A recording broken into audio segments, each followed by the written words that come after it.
It's the busiest metro system in Europe.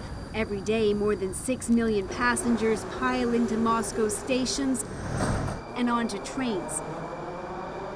It's a system designed around accommodating large crowds in tight quarters, and all that continues with very little interruption. If you're walking around Moscow, it's easy to forget that this city and the rest of Russia is still in the middle of a very deadly pandemic. Since the first wave, there hasn't been any kind of broad lockdowns, and there's still a sense among many here that COVID is no big deal. We took a ride on a COVID-themed train, celebrating the work done by doctors and nurses. Even in these cars, where the reminders of COVID are literally everywhere, many are not wearing masks, even though they're mandatory. I walked around in a mask and I still got sick. I had COVID in the spring, this woman said. Я не люблю носить маску. Mask is bad. It's bad. Do you think people here have taken COVID seriously? I think not everyone. In Moscow, probably most of people think that is a great problem, but in regions they don't think it's a problem at all. But that attitude is also shared by many in Russia's capital.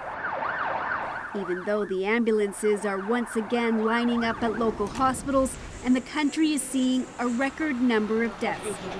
At one time, 7,000 people went through this vaccination clinic every day, but there isn't that demand now.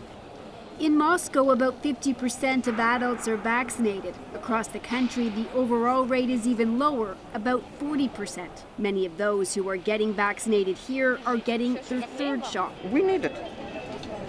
And I want to visit Europe. I want to travel. And I want to be healthy. The Russian vaccine Sputnik still hasn't been approved by the WHO, but research studies and Vladimir Putin himself have attested to its effectiveness. He said the vaccine helped protect him when dozens in his entourage fell ill with COVID.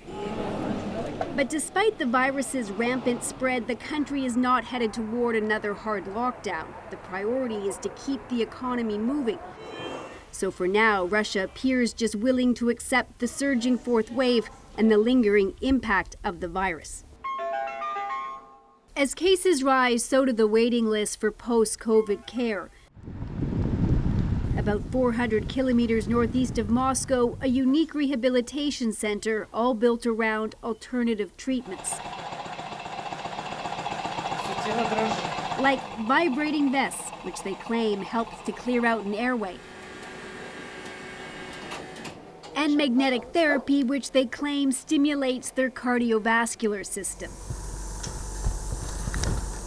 In this room, patients are put into hyperbaric oxygen chambers for 30 minutes.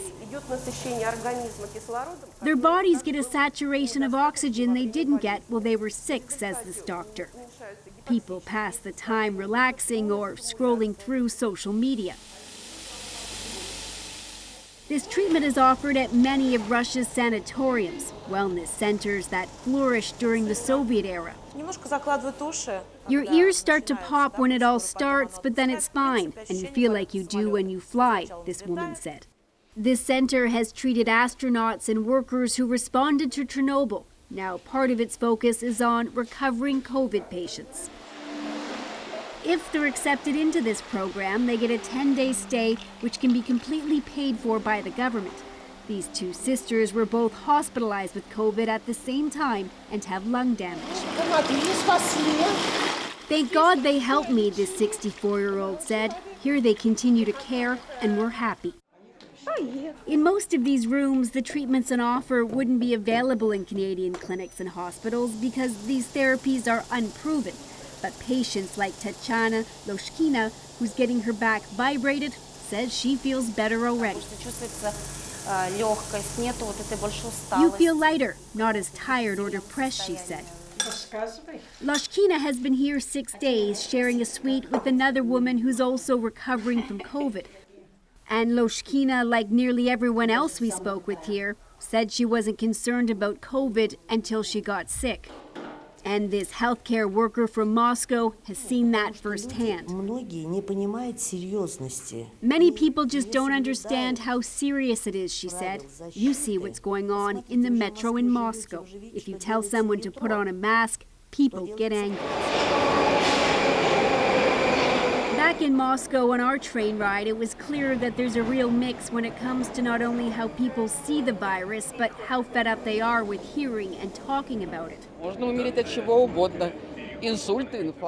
You can die from anything, a stroke, a heart attack, this woman said, so why be afraid of COVID? That might seem like a depressing assessment, but many here will contend they're just being realistic, that life for most has to continue, even if the country is still in the throes of the pandemic. Ryder Stewart, CBC News, Moscow.